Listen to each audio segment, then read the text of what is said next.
360 degree batting Shamim পাটোয়ারির। Dhaka ক্যাপিটালসের সবাই যখন ব্যর্থ, ছক্কাচারের তাণ্ডব চালান পাটোয়ারি। প্রতিটি শটই চোখ জুড়ানো, হৃদয় জয় করা। যদিও সিলেটের মোহাম্মদ আমির, আজমতুল্লাহ ওমরজাই, নাসুম আহমেদের বোলিং তোপে ম্যাচটা জেতা হয়নি পাটোয়ারিদের ঢাকার। সিলেটের ভক্তরা খুশি, রাজধানীর দল ঢাকা ক্যাপিটালসকে নাস্তানাবুদ করে। তবে শামীমের ব্যাটিং হৃদয় জয় করেছে সবার। সিলেটের দেয়া 174 রানের জবাবে ব্যাট করতে নামে ঢাকা ক্যাপিটালস। ওমরজাই, নাসুম আমিরদের সামনে রীতিমতো ব্যাটিং ধসের মধ্যে পড়ে যায় ঢাকা।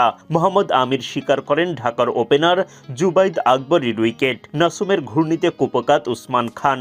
সাইফ হাসানের কপাল পরে আজমতুল্লাহ ওমরজাইয়ের বলে। মোহাম্মদ মিঠুনকেও সাজঘরের পথ দেখান ওমরজাই। বোলারদের এমন সাফল্যের মাঝে অধিনায়ক মেহেদী হাসান মিরাজ আসেন আক্রমণে। এলবিডব্লিউর ফাঁদে ফেলেন নাসির হোসেনকে। মাত্র 43 রানে ঢাকা হারায় 5 ব্যাটারের উইকেট। সাব্বির রহমান, শামীম পাটোয়ারি জুটি গড়ে ঢাকাকে এগিয়ে নিয়ে যেতে থাকেন। নাসুম আহমেদের বলে উইকেট হারানো সাব্বির 19 বল খেলে করেন 23 রান।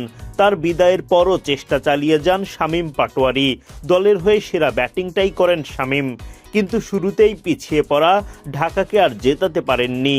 দাপুটে জয় তুলে নেয় সিলেট টাইটান্স।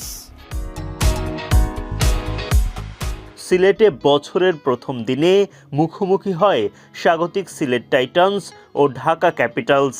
টস জিতে আগে বোলিংয়ের কথা জানান ঢাকার অধিনায়ক মোহাম্মদ মিঠুন। স্বাগতিকদের হয়ে তখন ইনিংস শুরু করতে নামেন দুই ওপেনার সাইম আইয়ুব ও রনি তালুকদার। সিলেটের শুরু মোটেই তাদের মনমতো হয়নি, তবে ঢাকা যেন একেবারে ঠিকঠাক। ইনিংসের 3 নম্বর ওভারের দ্বিতীয় বলে প্রথম আঘাত ঢাকার সালমান মির্জার। সিলেটের রনি তালুকদার সাজঘরের পথ ধরেন 7 বলে 11 রান করে। এরপর উইকেটে আসেন সিলেট অধিনায়ক মেহেদী হাসান মিরাজ। 2 অঙ্কের ঘরে পৌঁছানোর আগেই তাসকিন আহমেদের পকেটে বন্দি মিরাজ। তার ঝুলিতে মোটে 6 রান। মাত্র 22 রানে 2 উইকেট হারানো দলটার হাল ধরেন সাইম আইয়ুব ও পারভেজ ইমন। 2 বাঁহাতির লড়াইয়ে আর কোনো উইকেট না হারিয়ে দলীয় 50 পার করে সিলেট। সময়ের সাথে পাল্লা দিয়ে তারা বাড়াতে থাকেন দলের রান। ইমন আইয়ুবের 64 রানের জুটি ভাঙেন মোহাম্মদ সাইফ উদ্দিন।